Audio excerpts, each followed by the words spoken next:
राजा विक्रमादित्य एक आदर्श राजा थे। वो अपने साहस, पराक्रम और शौर्य के लिए जाने जाते थे। प्राचीन साहित्य बेताल पच्चीसी की रचना 2500 वर्ष पूर्व महाकवि सोमदेव भट्ट ने की थी और उसी के अनुसार राजा विक्रम ने बेताल को 25 बार पेड़ से उतार कर ले जाने की कोशिश की थी और बेताल ने हर बार रास्ते में एक नई कहानी राजा विक्रम को सुनाई थी। आज की कहानी है पति कौन। बेताल विक्रम को कहानी सुनाना शुरू करता है। सुन विक्रम, कहानी सुन। बहुत समय पहले की बात है। धर्मस्थल नाम का एक नगर था। वहां एक विद्वान ब्राह्मण अपने परिवार के साथ रहता था। उसकी एक पुत्री थी जो बेहद रूपवती और सर्वगुण संपन्न थी। जब उसकी शादी की उम्र हुई तो उसके माता पिता और भाई उसकी शादी के बारे में सोचने लगे। एक दिन जब ब्राह्मण अपने किसी यजमान की बारात में गया था और भाई पढ़ने गया था, तभी उनके घर में एक ब्राह्मण का लड़का आया। लड़की की मां ने उसके रूप और गुणों को देखकर उससे कहा, बेटा, मैं तुमसे ही अपनी बेटी की शादी करूंगी।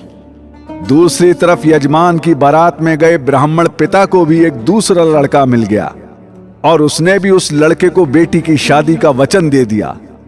अब ब्राह्मण का बेटा जहां पढ़ने गया था, वहां वे भी एक लड़के से यही वादा कराया। कुछ समय बाद बाप और बेटा अपने अपने पसंद किए हुए लड़के के साथ अपने घर लौटे तो देखा वहां एक तीसरा लड़का और मौजूद है। अब सब दुविधा में पड़ गए कि क्या किया जाए।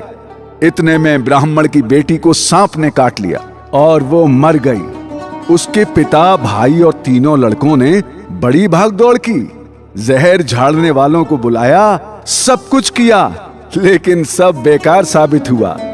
अंत में दुखी होकर वो उस लड़की को शमशान ले गए और क्रियाकर्म कर आए। अब तीनों लड़कों में से एक ने तो उसकी हड्डियां चुन ली और फकीर बनकर जंगल में चला गया। दूसरे ने राख की गठरी बांधी और वहीं झोंपड़ी डालकर रहने लगा। तीसरा योगी होकर देश देश घूमने लगा। एक दिन की बात है, वो तीसरा लड़का घूमते घूमते किसी नगर में पहुंचा और एक तांत्रिक के घर रहने लगा। एक दिन वो तांत्रिक अपनी साधना में मग्न था। उसका बेटा आकर वहां खेलने लगा। तांत्रिक को उससे विघ्न महसूस होने लगा। तांत्रिक को बहुत गुस्सा आया। उसने अपने बेटे को झिड़का, मारा, पीटा, फिर भी वो ना माना तो तांत्रिक ने उसे उठाकर जलते हवन कुंड में पटक दिया। लड़का जलकर राख हो गया। ये देखकर वो तीसरा लड़का क्रोधित हो उठा। उसने घर वालों से कहा, जिस घर में ऐसे कठोर दिल वाले राक्षसी लोग हों, वहां मैं एक क्षण भी नहीं रह सकता। इतना सुनकर वो तांत्रिक भीतर गया और विद्या की पोथी लाकर एक मंत्र पढ़ा। जलकर राख हो चुका लड़का फिर से जीवित हो गया। ये देखकर उस तीसरे लड़के ने ब्राह्मण से पूछा, ये कैसे किया? तांत्रिक ने कहा, संजीवनी विद्या से। इतना कहकर तांत्रिक अपनी पोथी रखने भीतर चला गया।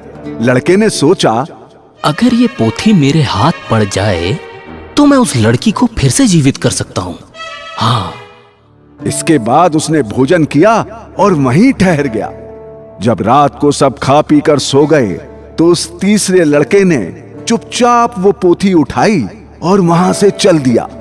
जिस स्थान पर उस लड़की को जलाया गया था, वहां जाकर उसने देखा कि दूसरे लड़के वहां बैठे बातें कर रहे हैं। उसने दोनों से कहा, सुनो, मैं जिस तांत्रिक के पास रहता था, उसके पास से मुझे ये संजीवनी विद्या की पोथी मिली और जानते हो कि इसमें से मंत्र पढ़कर मैं उस लड़की को जिंदा कर सकता हूं। फिर क्या था, तीसरे लड़के की बात सुनकर उन दोनों ने हड्डियां और राख निकाली।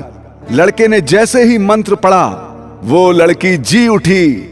अब उस लड़की से शादी करने के लिए तीनों आपस में झगड़ने लगे। तो राजा विक्रम, बताओ कि वो लड़की किसकी पत्नी बननी चाहिए? अगर तुमने मुंह नहीं खोला तो तुम्हारी मौत निश्चित है।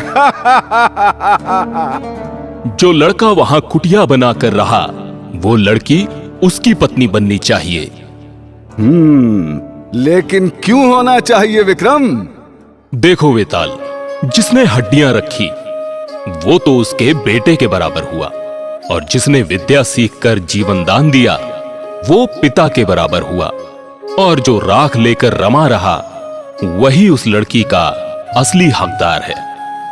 राजन, तुम बहुत ही चतुर हो, मानना पड़ेगा, लेकिन तुमने अपना मुंह खोला तो मैं चल पड़ा।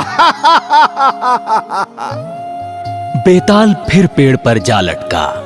राजा को फिर से खाली हाथ लौटना पड़ा।